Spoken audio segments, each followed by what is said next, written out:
What's up to all of my lovely people out there? I am milkywayflier, giving you a galaxy of stories and the worlds they leave behind.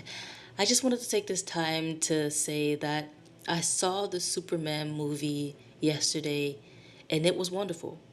It was everything that Christopher Reeve's Superman, Lois and Clark's Superman, and Smallville were all wrapped in one.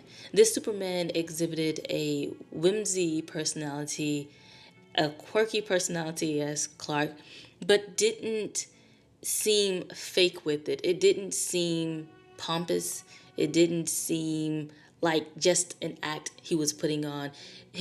The man who played Superman exhibited a true genuineness of Clark Kent. The kid who just wants to help people and also be a journalist. The superhero who wants to save lives. Not just people's lives, but every living thing he wants to save.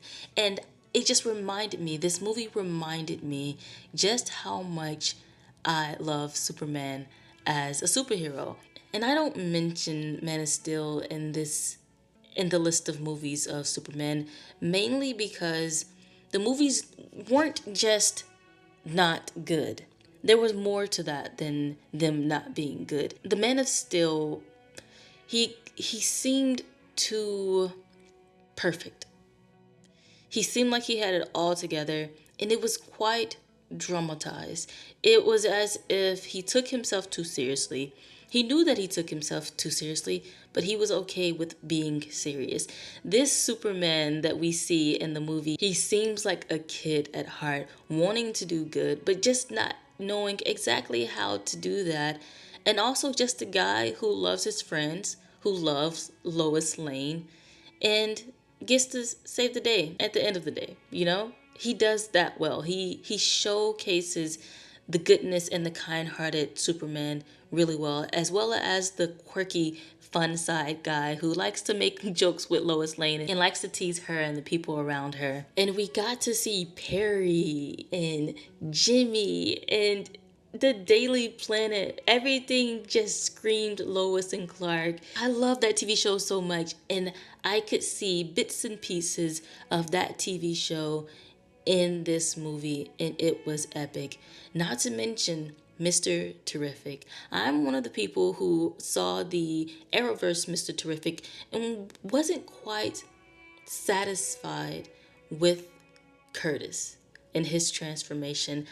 I expected him to be a bit more assertive when he became Mr. Terrific, to not just, force his way around, but to have more self esteem, to be able to stand up for himself now, hoping that with him using his intelligence to be a superhero would empower him to be a stronger person within as well. Someone who didn't let anyone walk over him because they could, but someone who knew that he was worth not walking over.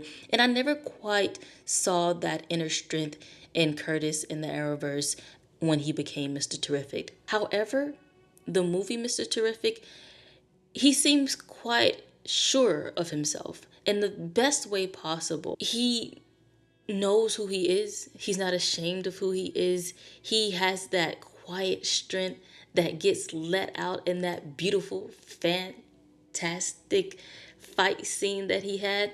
And he has a sense of humor, even if he thinks he doesn't. This guy has a sense of humor. And I enjoyed every bit of his character, especially because of the way that guy's character died in the X-Men movie. He played one of the most indestructible people ever. And you want to know what the writers did? They made him destructible. Me and my sister, that never sat right with us. Never. Because we knew that this guy had so much potential. Not just as an actor, but his character has so much potential. And they squandered it by killing off his character. It made no sense. It made no sense. But in this role, he was able to shine, and I'm excited to see him in future projects. I really enjoyed the Superman movie. I thought it was fantastic. It reminded me truly of why I love Superman movies, of when my sister and I were kids and our dad would turn on Superman and we would watch Superman. I am really glad that I actually went to go see this movie. It was good, and I give it a 5 out of 5. If you have not seen this movie, please take your friends and your families and go check it out. Alright guys, I am Milky Way Flyer, giving you a galaxy of stories and the worlds they leave behind. I will see you in the next video. Peace.